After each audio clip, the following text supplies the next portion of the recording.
Perkenalkan, nama saya Ruth Erin Nebula, kelas B semester 1 jurusan Pendidikan Agama Kristen, NIM 10120210202. Saya akan membahas mengenai periodisasi sejarah gereja yang dibagi menjadi 3, yaitu gereja kuno, gereja abad pertengahan, dan zaman baru.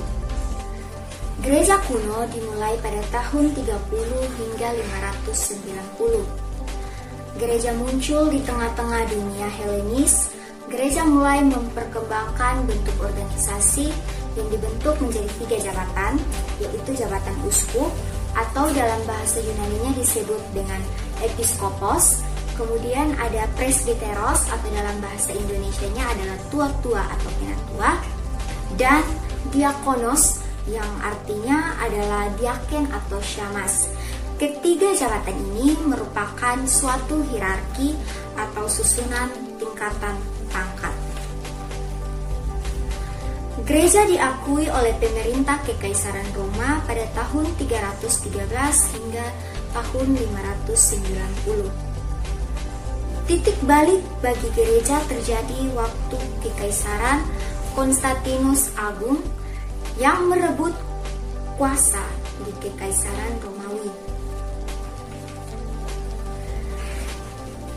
Kemudian masuk pada gereja abad pertengahan yang dimulai pada tahun 590 hingga tahun 1492 atau tahun 1517. Awal abad pertengahan 590 hingga tahun 910 dimulai periode ini, yaitu gereja di bagian barat dan gereja di bagian timur menjalankan sejarahnya masing-masing secara tersendiri.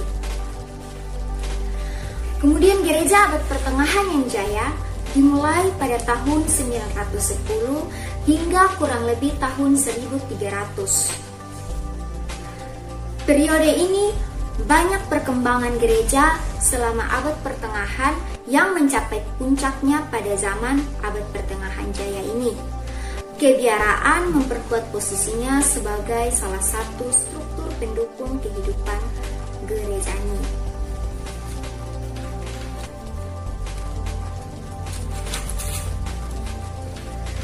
Namun, semuanya itu berakhir pada gereja akhir abad pertengahan yang dimulai kurang lebih sejak tahun 1300 hingga tahun 1492 atau 1517 akibat dari kepausan yang mengalami krisis atau kegagalan politik paus. Zaman akhir pertengahan ini juga disebut dengan periode masa peralihan dari abad pertengahan ke zaman reformasi. Gereja pada zaman baru dimulai pada tahun 1492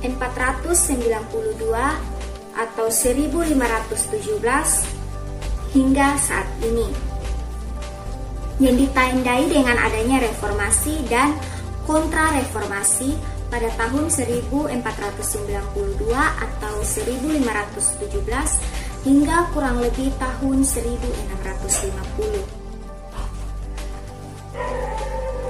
Reformasi sendiri ditandai dengan adanya kritik terhadap gereja dan usaha-usaha untuk mereformasinya yang terlihat pada akhir abad pertengahan yang memuncak pada kritik yang diungkapkan oleh Martin Luther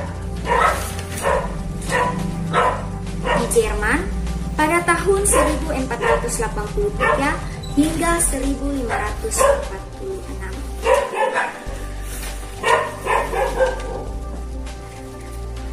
Kemudian adanya pietisme dan pencerahan.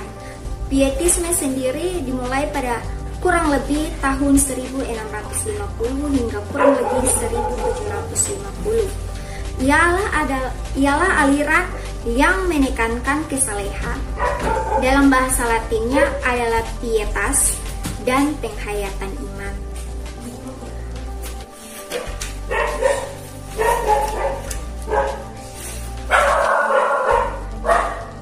Gereja sesudah revolusi Prancis dimulai pada abad ke-19.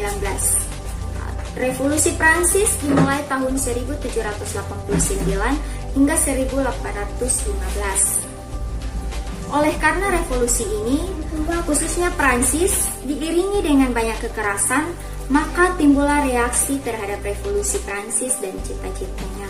Reaksi itu sendiri disebut dengan restorasi. Kemudian gereja masuk pada abad ke-20 yang dapat kita lihat pada tabel kedua. Memperlihatkan usaha-usaha untuk mengatasi gereja-gereja yang timbul pada masa lampau sebagai akibat pertikaian-pertikaian teologis. Usaha ini sendiri disebut dengan suatu gerakan, yaitu gerakan oekumenis. Sekian dan terima kasih.